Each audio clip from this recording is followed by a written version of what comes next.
Hello दोस्तों, आज इस वीडियो में हम डेवलपमेंट लेंथ कैलकुलेशन के बारे में समझेंगे। और डेवलपमेंट लेंथ कंस्ट्रक्शन साइट पर और इंटरव्यू पर भी डेवलपमेंट के बारे में क्वेश्चन किए जाते हैं।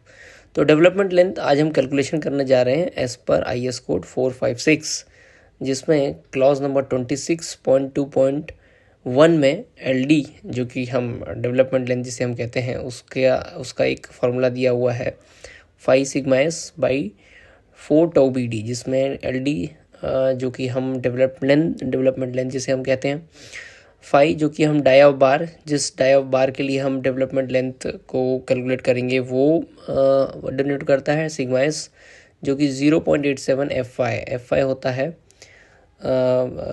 Yield strength of steel grade, जो कि हमें IS कोड से मिलेगा।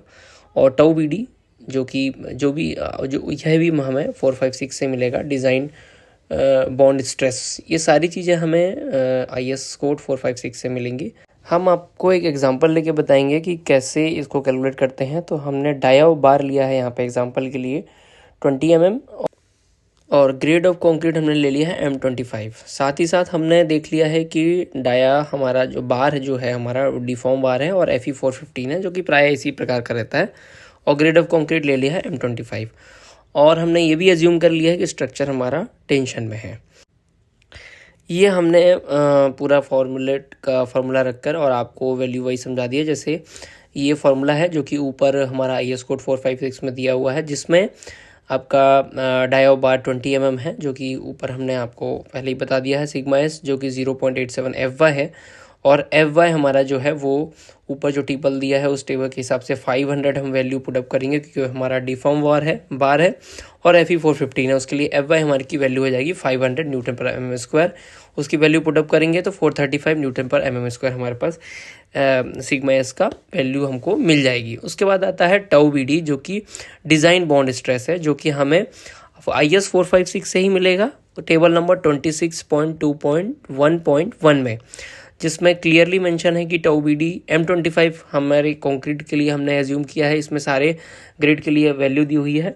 तो M25 के लिए डिज़ाइन बॉन्ड स्ट्रेस है 1.4, बट ये 1.4 ओनली प्लेन कंक्रीट के लिए है, प्लेन बार के लिए है।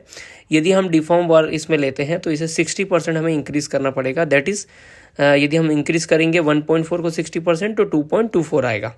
बट नीचे एक क्लॉज दिया हुआ है, वो क्लॉज में क्लियरली मेंशन है कि यदि हमारा हम टेंशन के लिए इसको बॉन्ड स्ट्रेस ले रहे हैं तो हमें फर्दर 25% इसको इंक्रीज करना पड़ेगा। दैट इज़ यदि हम 1.4 को 60% इंक्रीज करेंगे तो 2.24, और 25% हम इंक्रीज करेंगे फर्दर तो 2.8 न्यूटन पर mm स्क्वायर। दैट इज़ कि हम इस कंडीशन के लिए टाउ BD हमारा हो जाएगा 2.8 न्यूटन पर mm स्क्वायर। 2.8 हमारा आ गया न्यूटन पर mm स्क्वायर। उसके बाद हम सारी वैल्यू को LD का जो फार्मूला उस पर रखेंगे, जिसमें 20 mm बाय डायर है, डाया इंटू सिग्मा एस हमारा 495, 4 टाउ BD दैट इज़ 2.8। हम ये सारा कैलकुलेट करेंगे तो 7.777 mm स्क्वायर हमारा LD आ जाएगा फॉर 20 mm डाया के लिए। Thank you.